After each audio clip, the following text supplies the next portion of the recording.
of order. Are we in compliance with the open meeting law? Yes, we are. Okay, then we'll move to the first line item of business.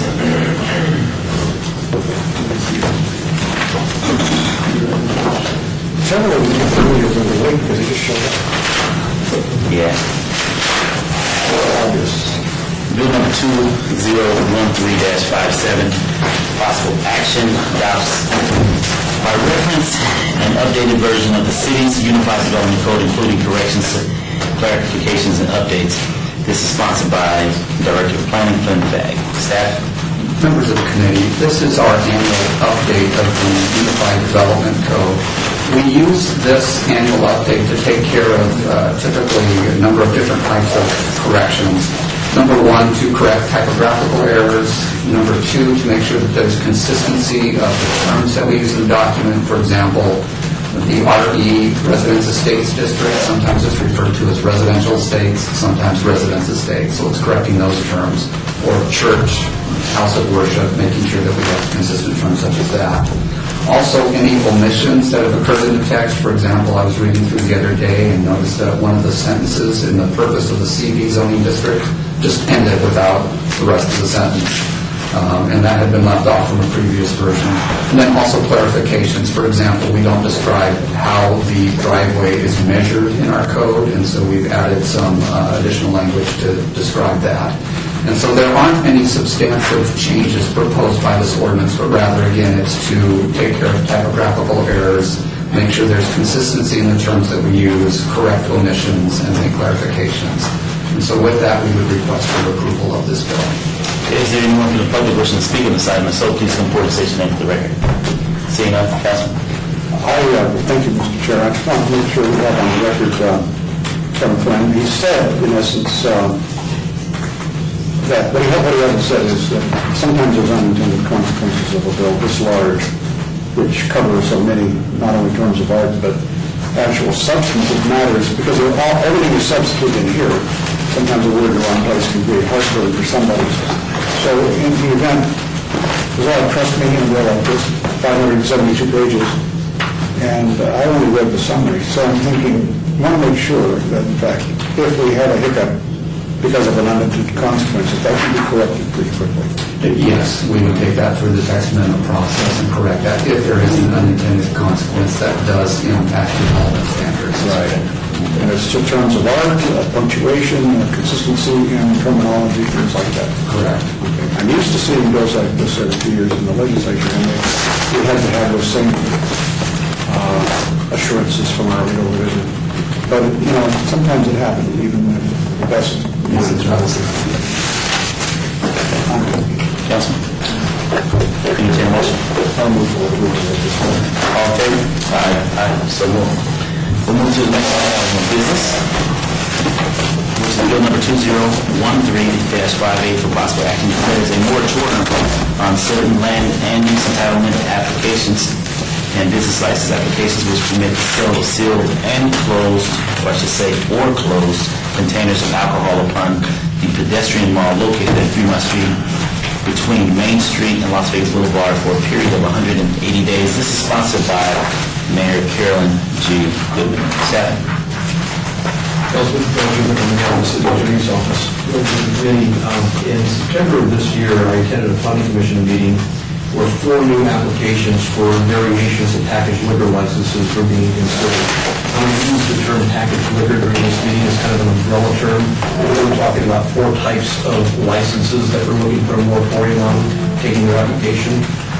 This would be a tavern limited license that can add a off-sale packaged liquor license to a packaged liquor off-sale license, retail establishment with accessory packaged liquor off-sale, beer, wine, cooler off-sale establishment, and beer, wine, cooler on or off-sale establishment.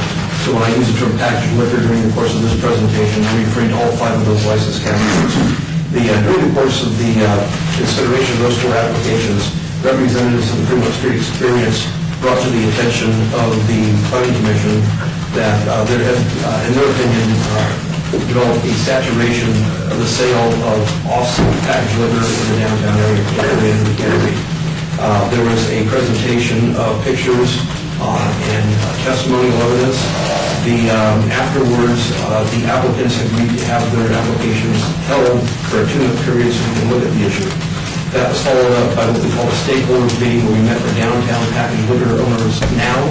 We met with the people that have got the applications pending. And we met with the Las Vegas Metropolitan Police Department, and we met with members of the Fremont Street Experience.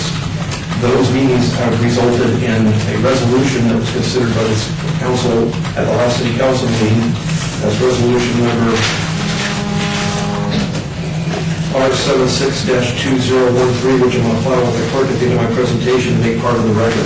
At the time you adopted that resolution, you made certain findings, but I wanted to enhance the record just a little bit today. This is the actual resolution, the actual ordinance that will make that resolution effective until April of next year. Subsequent to that night meeting and during that 2-month period where we set up the stakeholders meetings, I asked Jeff Baker, who was present today on behalf of Fremont Street Experience, to see if they could go out and shoot some video of what was going on with the sale of packaged liquor.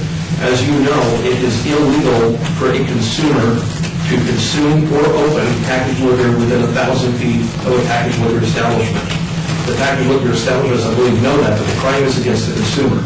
What we found were instances where people inside the packaged liquor establishment were actually opening the packaged liquor in the establishment for the consumer. We found instances where people were instructed that they could legally consume it outside under the canopy well within 1,000 feet of the packaged liquor establishment. We found instances where people were selling single items in walk-in coolers in front of their establishment. And we found instances where some of the street performers downtown were buying miniatures, trying to entice young women with them. We found young people on the street that were asked where you could buy liquor, and they would say, a liquor store. And as you know, these were not meant to be liquor stores, these were meant to be souvenir stores. By all appearances, the existing establishments pull themselves out as liquor stores, and the amount of liquor that they're selling is copious. 2 weeks ago, the Las Vegas Metropolitan Police Department agreed to do an undercover operation for us and count the number of tourists that were illegally consuming packaged liquor on Fremont Street. They didn't arrest anyone.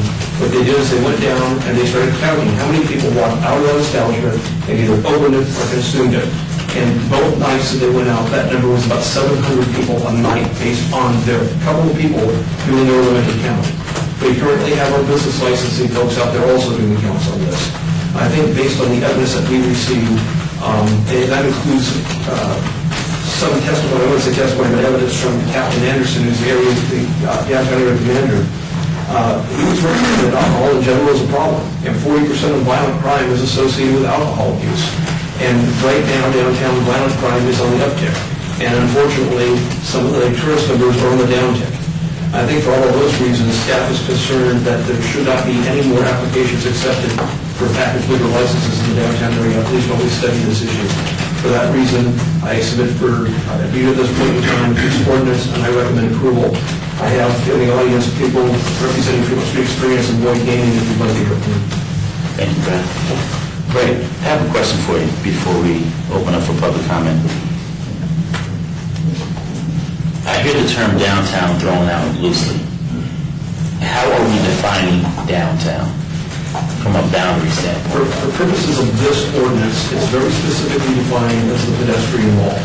And that is the canopy, that is the section of 3rd Street that connects to Ogden that stops there. It's the cul-de-sac wall where the stage is by the McDonald's next to the D. It's the areas on both sides of 1st Street where the cul-de-sac out.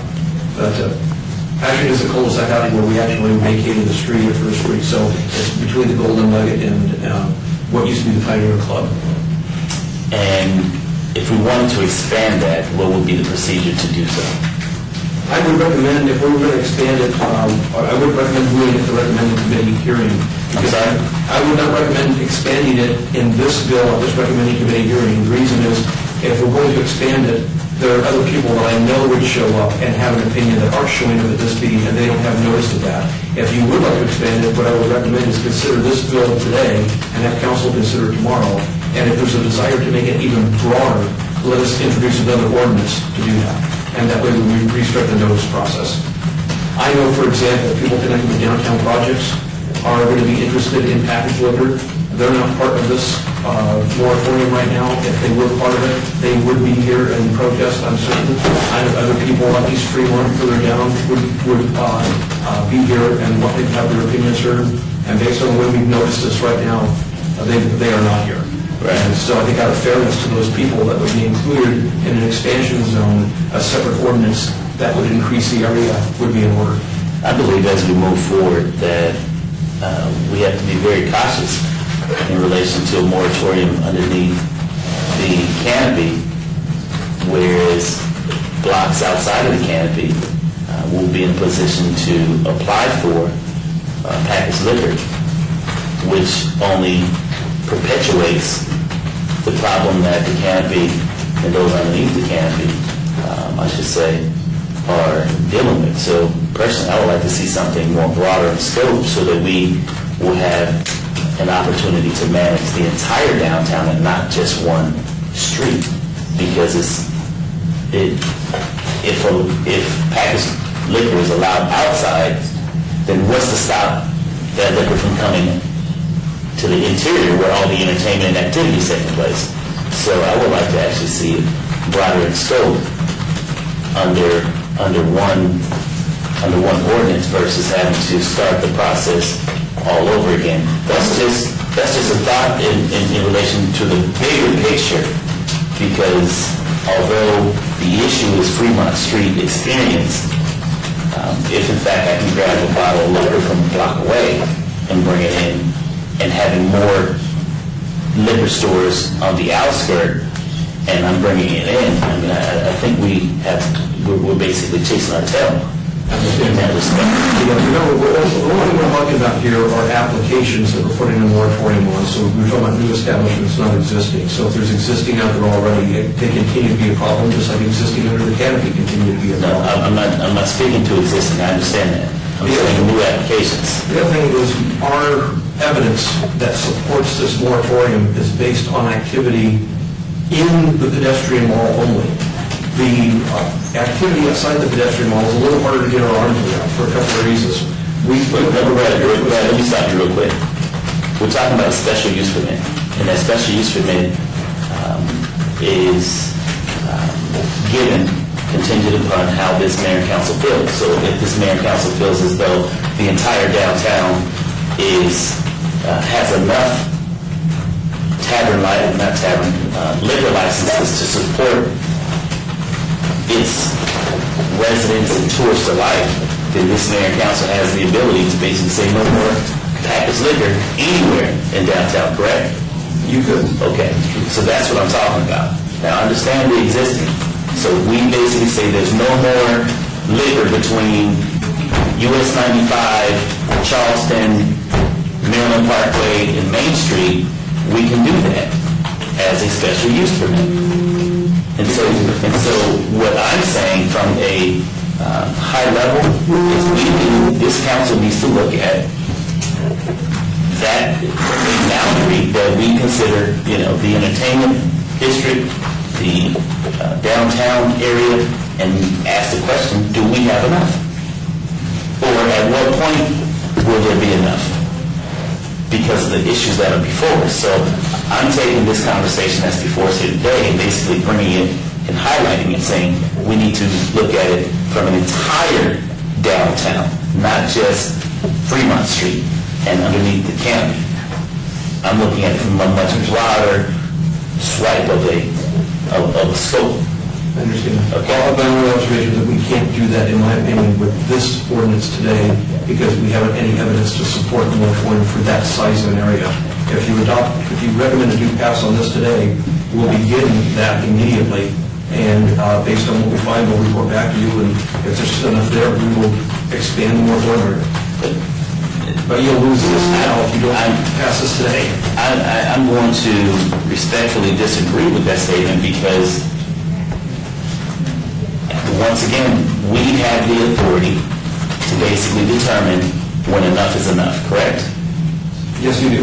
Okay, so if we decide at some future date, whether it be today or tomorrow, and we basically state that there's absolutely no more liquor to be sold within a specific boundary, we can do that, just as we've done pawn shops And just as we've done billboards and a number of other things when it comes to our special use permit, because that's where we have the control to basically say, no more. And maybe I can put a final point on it. Okay. You can say no more, but you can't do it arbitrarily and capriciously, and that's what you would be doing right now. There is absolutely not a lick of evidence in the record, either from Metro, our observations, our undercover work, to expand the area. If we had time to look at that, we could well develop that based on saturation, based on where we see people drinking, based on what we see people bringing into the mall.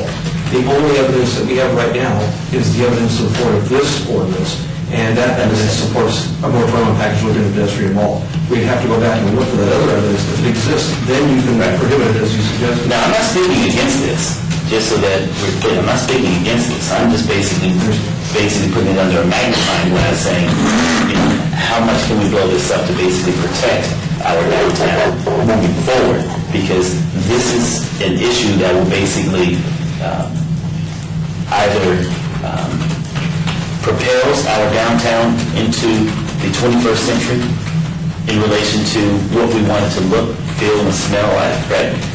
Or items such as what has been brought before us can basically take us down very quickly and basically eliminate all of the hard work and effort that we put in as far as removing all of the weed and seed, if you will, and having the nice, fresh, new development that we have today.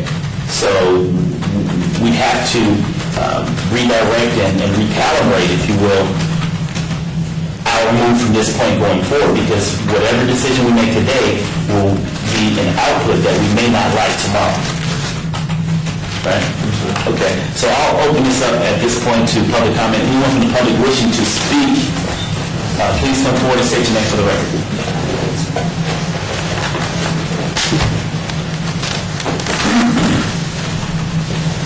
Good morning.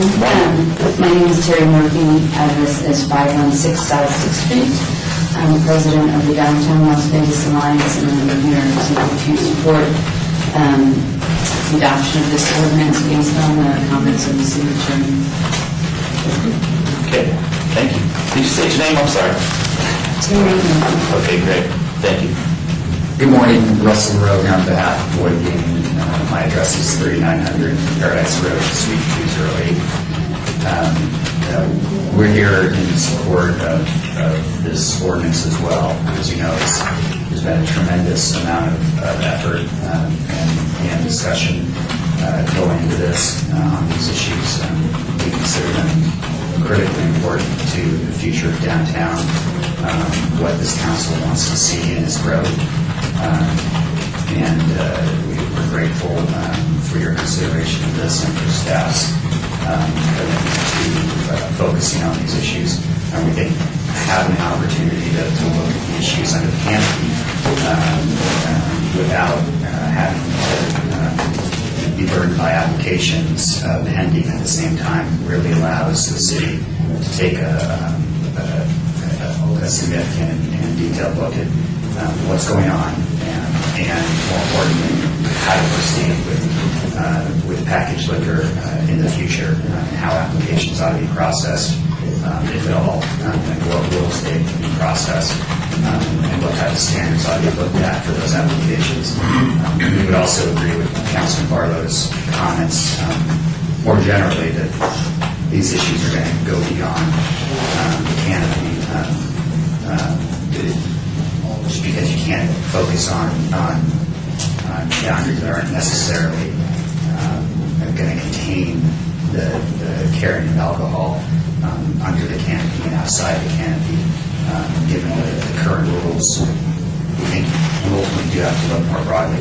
That said, we agree with both comments on this issue. We think this particular ordinance needs to move forward and get in place so we can begin looking at issues, like I said, without the constraints of applications being processed.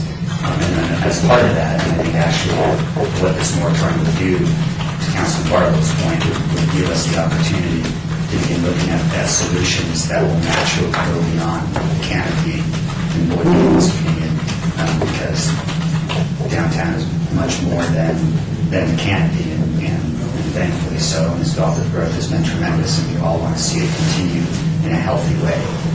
So we support the ordinance, and Councilman Barlow would agree with their comments as well. Further to that, if I might, Your name? my name is Terry Murphy. As downtown grows and matures, we're going to be looking at lots of different types of issues related to alcohol. And we're certainly not the first city in the United States to have these issues. I think we can learn from our peers across the country, and we've started that. Mr. Duddleston and myself have begun working with people from other cities to look at how they regulate alcohol, both on-premise and package sales. Package sales in general are run the gamut from simply a liquor store like we have here at Lee's Liquor. You can have package sales in grocery stores, 7-Elevens, things like that. And I think that there are different considerations given the different types of, what I've learned over the last few months, which I never thought about before. The delivery method of alcohol makes a difference. It makes a big difference. And so looking at how all of those things work, especially in downtown, is going to be important for us as we continue to go. But I do believe this first step is critical, because the issues that are happening under the canopy are very recognizable and very well documented, and we need to take a look at the rest of it. Thank you. Anyone else wishing to speak on this item, so please come forward and state your name for the record. Seeing none? Okay. I would just like to make just one quick comment, Councilman. If you would. I just returned from a conference in Seattle, Washington, and Seattle is a very nice place if you haven't had an opportunity to visit. And I deliberately went on a walk looking for liquor stores in downtown Seattle. Thousands of people, way more people in their downtown than we have in our downtown. And there was one liquor store right on the boundary, not too far, maybe 2-3 blocks away from the Space Needle. All other liquor was interior, tied to some restaurant or market type use. But there was no liquor inside the market. It was beer and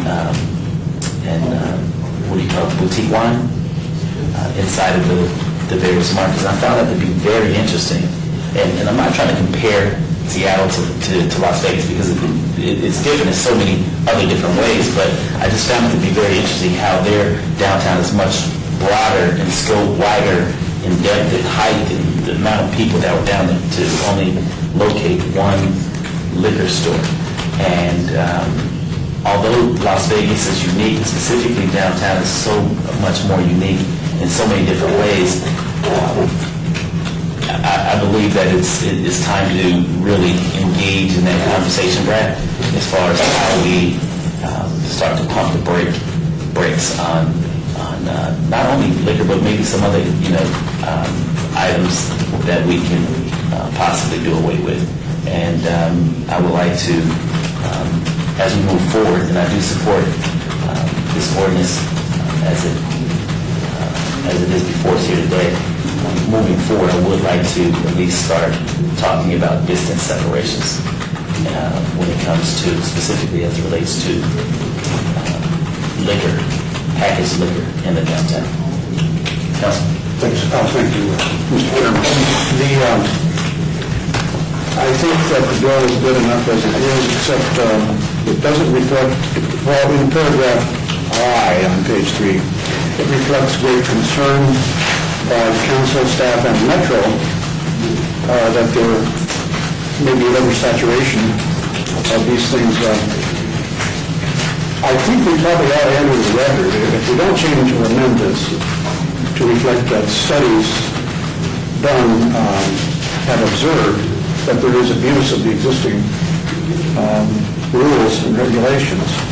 You know, you tell me, attorneys, if you think we need to amend in there more specific language that we in fact have observed, biased observers have observed, and studied the fact that there is an abuse going on now, and that's the reason for this moratorium, in addition to these, because there's no mention of the Metro study or our staff study or any other independent studies, or even non-independent that review. I completely agree it should be part of the record. I don't think it has to be in the ordinance itself, because in the totality of the record we've made today, we have the findings in the ordinance, we have the findings in the resolution, we have my testimony which made the record for the existing uses, not the pending applications, and we have the testimony from Fremont Street and from Book Gaming. So I think we're fine. All is cumulative. All right. Then, now, we have, to my mind, we have 4 applications for package on downtown inside the, have we more that might have come in? None since those photos on the former. Okay. And then, question, we have one of those apps which comes from a hotel, but it's not the hotel itself, it's a third party within the hotel that has a t-shirt shop or a gift shop of some kind, and they're falling into this moratorium. Now, if that hotel, is it the Las Vegas Club? Yes. Okay. If they want to apply, they are entitled to apply as the owners, can they do that, or will they also be foreclosed from applying? I'll look over the records, but I think the way they would have a right to apply is if they had a tavern license, and you can add it as a tavern use, and we have said that's part of the Okay, moratorium. so in essence, they have a way to go. No. They do not have a way to No, there would be no, and the attorneys representing those applicants know that. They do. Okay. If you don't mind, point of clarification on that point, the Las Vegas Club. Brad, I don't think that that's accurate. I believe that the Las Vegas Club has the authority to sell packaged liquor as long as it's not third party underneath their license. I'm probably with that, I'm looking at number 1, and maybe I read it differently than I did originally. One of the things that this report applies to is a liquor establishment tavern, which does not include a request for a condition restricting the proposed establishment from the sale of the alcoholic beverages on or off sale. I thought that was meant to preclude somebody that had the right to use the tavern, but I'll turn to Val because he drafted it. I don't even know what that means. Okay, if you were looking at it, if you please come forward, please. I haven't been approached by the Las Vegas Club. I haven't, sure, I just remember that hearing from people that said, well, you know, if we have to. We're doing the same way. They can't chime in because I don't think that that's accurate. I believe that the Las Vegas Club has underneath their gaming license, that they have the ability to have a set percentage amount of liquor sales underneath their gaming license. Karen? For the record, Karen Delliston, Business Licensing Manager. I think, first of all, we're mixing 2 things here. The term liquor establishment tavern is, I believe, the term that's used in the planning code. I believe that's the land use. That's correct. Then there are licenses, several licenses that might go with a land use. Under the revisions to the liquor code, under the tavern license, we have specifically allowed a hotel casino, if they own their own gift shop, to have a restricted area of 50 square feet that they can sell packaged liquor from their own gift shop under their tavern license. That is correct. Thank you. I don't know. The reason I brought that up is because I don't want to have a war going on for the next 6 months about which code runs or controls and which state regulations. Okay. Yeah, because I understood it to be, and I know those package liquors are very small within the premises of the hotel. And they're not asking for, they're not aiming at a teenage audience, which a lot of this liquor is. If I could add to my comments, then thank you very much. I tell you that I've been on downtown a lot more lately than I ever had before. I got all these free on both sides, thanks to you and your concession on that. You paid for it. Everyone's happy.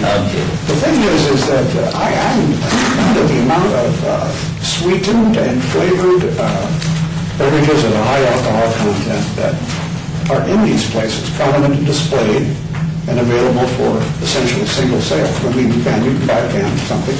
I bought a can of Four Loko with a huge amount of alcohol content. That's all of it. I haven't tried it, it's sitting at home, I'm thinking maybe Christmas Eve. The amount of alcohol in that can of Four Loko is equivalent to about 5 beers. But let me know when you open that. No, we're not a teenager, we were all kids, and I assume that unless we were all very much believing what our parents said, we didn't consume anything before we were 21. But let's just say somebody did. That would have been the kind of thing I'd gone for, because 3 drinks of whiskey or 3 drinks of vodka or 3 beers, more than that I'd get sick. And a lot of kids would too, or they'd just go to sleep. And some kids had really had the ability to continue on. Of course, a lot of them became alcoholics. The point is that there is such an attraction for young people in these liquor stores that it really worries me. I don't see it in the packaged liquor stores in the hotel because that's not for kids. But there's a real incentive to go there and pay a whole bill. That's an old term. That's an archaic term. Strike that from the record. But this place for homeless person. Yeah. Okay. You get the point. I just think that it's a good idea that we look at all that's down there and really see who these packaged liquor stores are aiming at. We've got stuff watermelon flavored, lemonade flavored, orangeade flavored. We've got it so we can't taste even the malt in the malt liquors. And so it's troubling. And now you know who they're aiming at when they start. So I don't know very many adults who would really like that. And so I'm thinking we ought to look at the whole thing. And what's the whole thing? Well, I'm not talking about expansion. I'm talking about just the whole concept and the ethic of selling these kinds of things, which are so attractive to young people. There's something that, in any event, people are entitled to buy what they like, and sellers are entitled to sell what people like, but there's a way of handling it too. So I have no problem with this moratorium, Mr. Chairman. Yeah, I'll make one comment. The downtown area is becoming a lot more popular. A lot of people coming downtown. It's kind of the talk of the town right now, and that's why these things are coming to light. I mean, 5 years ago, nobody was paying attention to packaged liquor on Fremont Street, but because downtown is becoming so popular, these things are coming up. And I support this. I think we need to take a look at packaged liquor, but I'll tell you, walking on Fremont Street under the canopy, it's bums that are down there that are begging for money. There's people in these crazy costumes that are accosting people. I think things are getting really dicey on Fremont Street, and it's not just packaged liquor. We need to look at all of that stuff, and really, we need to kind of work with the Fremont Street experience to get control of Fremont Street, because we can't have it getting out of control because people are not going to go down there anymore. So I guess my question, Brad, is during this 180-day period, what are we planning on doing? Is it just packaged liquor? Is it everything? What do you see as, at the end of the 180 days, what is going to happen? You're getting at least a thumbnail of where I see it happening, and this is not all-inclusive, because we have a committee that works together, and some of the ideas I'm going to share with you are mine right now, and I'm sure there are many better ideas than just these. But I think initially what we're going to do is we're going to go out with Karen's people, authorize some overtime, we're going to go out with Metro again, and we're going to start looking more closely at the individual establishments that are selling and verify. Some are off the chain. They've got the liquor right in the window, all their signage is in violation of sign codes, and some are a little bit better. One of the things I hope that we'll put in place during this 180 days is an agreement that I think we have struck with the existing packaged liquors to try and bring it under control. That would include removing signage from the windows, moving the booze out of the windows to the back of the store, large signs warning the customer that they can't open it or consume it, and at the same time packaging it in separate bags that can be identified. As the customer would know, you can't open this bag and you get up the malt, it'll be sealed. If that doesn't stop it during this 180 days, then we're going to come back with a pretty harsh recommendation. I don't know if this can be regulated. Based on what I've seen, based on what the owners of the stores themselves have told us, they say we can't be accountable for what happens when they leave our door. And our response has been, if you were a 7-Eleven and somebody were drinking in your parking lot, we'd expect you to call the cops or shoo them off your property. And you're telling us the mall, if the mall isn't the equivalent of your backyard, if what happens outside your door is no longer your concern, perhaps this is an incompatible use with the pedestrian mall and maybe with downtown in general. I know that at the last planning commission meeting, one of our planning commissioners held an item for a month because it's a 99-cent store that wants it. We're seeing packaged liquor go in places that we never intended to go. Right. Going into a grocery store, we don't know what that is. Going into a 7-Eleven, we know what that is. Being a standalone liquor store, we know what that is. But now we have places that call themselves convenience stores, and maybe they have a couple of Snicker bars and they're a convenience store, and now they're eligible for packaged liquor. So I think what we're going to come back with at the end of this 180 days is either a resolution through agreement with the existing establishments that shows some level of control beyond which I can expect right now, but I'll get surprised. If we get that level of control, then I don't know you add any more, but at least you control the existing ones. If we can't even get the existing ones under control, then I think you'll have a recommendation for a permanent change in the law that prohibits these in the downtown area, and maybe even an amortization ordinance for the existing ones. I agree.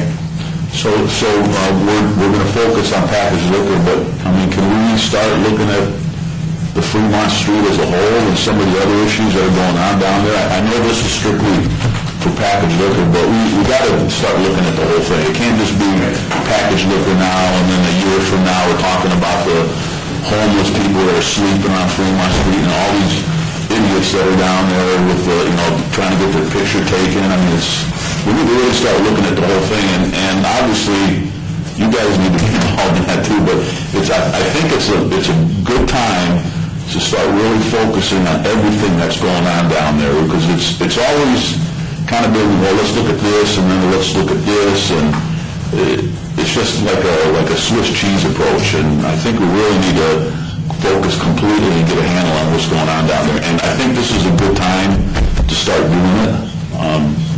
So is that something that you... We're able to agree with Okay. Jeff Vickers here. He and I went down 2 years ago to Santa Monica, 3rd Street Promenade, and looked at their regulatory scheme, which is also being challenged. And I was hopeful that their challenge would have run its course so that we could model our new ordinance after what they've done. We may model a new ordinance after what they've done and eliminate the most controversial part.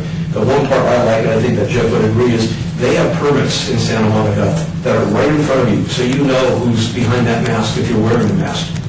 They've got problems with character actors downtown. I don't use that term very loosely, so they'll just go to Walmart and buy a Halloween costume, but we don't know who's behind the mask. And they're shaking people down for money. They're holding kids for ransom in some cases for all the adult goes and gets money. We have seen, a lot of really non-liquor related activity that I agree needs to be revisited. Okay, so that's something that is definitely on your radar screen, is to take a look at everything that's going on down there. Absolutely. Okay, great. Yes, sir. I think we're now in about second month, maybe almost the third month of our moratorium on establishing medical marijuana locations in town. And so, for the very same reason, we're studying that and not just letting the 6 months that we passed on that move without any kind of study. I think that's important. These are for study, these moratoriums. They are for, not simply to take the political pressure off of us because we've got a whole bunch of people applying for licenses. It really is a good thing. I appreciate the way you've guided this, Mr. Chairman. If you're ready for a motion, I would move for passage of bill number 2013-58. Okay. All in favor? Aye. So moved. Thank you. Thank you. And also for the record, bill number 2013-57 will be eligible for adoption at the December 4th City Council meeting, and this bill, which was just passed here recommending, which is bill number 2013-58, will be eligible for adoption at the November 20th City Council meeting. And the next bill. Okay? As well as bill number 2013-59 will be eligible for adoption at the November 20th City Council meeting. We're now, our next line item is bill number 2013-59, for possible action amends various sections of the Las Vegas Municipal Code Title 6 regarding the timing and payment of business license fees and taxes, and amends various provisions pertaining to ice cream trucks. And this is proposed by our Director of Planning, Flynn Craig. Seth?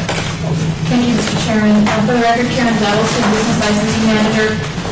Business licensing has been working for quite some time on implementing a new business license system, which includes all of our software system and all of our services to our customers.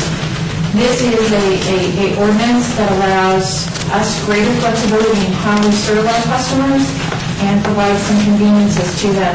So you'll see changes, for example, in our billing cycles in order to allow semi-annual cycles to be put together by consolidated billing for our gaming industry. So we aren't sending them bills every month, that we can do things semi-annual, we can combine bills for them. Allows the proration of business license fees so that we can do consolidated statements. So your tobacco bill wouldn't be due in March and your convenience store bill due in May and something else due the next month. You would be able to prorate those, consolidate them all into one bill, send you as a business one bill for the year.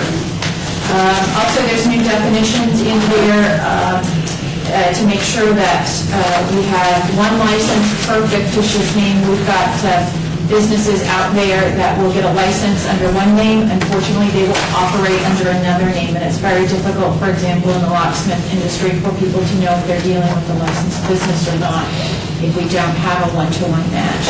So you'll see those in there. We're also expanding our hours, so instead of having payments have to be done by 5 p.m., since we will have electronic payments now, you'll be able to manage your business licensing accounts online. We're moving all of those to midnight, give our businesses some more flexibility. You'll also see some changes in the reinstatement fees, and these in particularly address ice cream trucks that are due at a certain point in time. So they're due April 1st, for example. If they are given 60 days and then 6 months to reinstate that license, unfortunately, they go into another billing cycle because those are every 6 months, and they get sent to collections again. So we're trying to solve an issue for our ice cream truck population by changing that. Also, it's one of the areas that we have identified. We have to do inspections on ice cream trucks to make sure they're safe. They're in our neighborhoods, they're attracting children. We want to make sure those safety features are there. A lot of them will come in February or March. We'll inspect them then, and then by code on April 1st, they have to pay for and go through another inspection again. We're asking for some flexibility for them. Also, we think this is an area where we can work with the other local entities. A lot of these trucks cross jurisdictional lines. If we can all get together and do one inspection, and they can operate in 2 or 3 different cities or jurisdictions, we've saved ourselves time and money, and we've saved them time and money. I'd be glad to answer any questions. Thank you, Karen. I do have a question.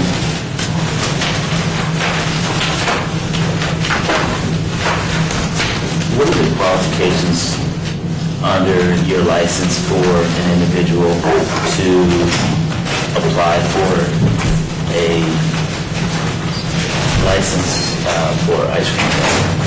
It is a regulated privilege license, so they go through the same background check as anyone else. So our background check is criminal background for Metro. When those come back, the specific concerns and issues that we look for are anything that would be a concern concerning children, substance abuse, sale or use of drugs in the past. We have a lot of cases where our Metro's been working with us to make sure that we don't have individuals owning and in those trucks that are using those trucks to attract children for purposes other than their intended purposes. Do ice cream truck drivers need a sheriff's permit? I don't believe so. They do not. The owner has to go through a background check to get a license. But I believe you are correct that historically, the owner has been the one driving the truck, and I think that now we're seeing It's sublets. those businesses expand and having other drivers on those trucks, and it's something we can definitely. How do we regulate them? Because I know that there are a number of individuals who own 4, 5 ice cream trucks, and they rent them out like taxis. They cannot rent them out. If we could prove that they are renting them out, then you cannot rent out a privilege license. So you're saying that an They owner... can hire someone to drive it for them. Okay, well, maybe I'm saying the wrong thing. So there's an individual who owns 4 trucks, and they can rent the 4 trucks to, of course, 4 different individuals. And what background do we have on those individuals that are renting those trucks? What application process must those individuals go through, if any? I don't believe that we have anything at this point in time. We can certainly take a look through it. Well, that's what I'm asking, because I don't believe that we do, and that's where the rub and the concern is the fact that we have a number of individuals who are driving these ice cream trucks who are,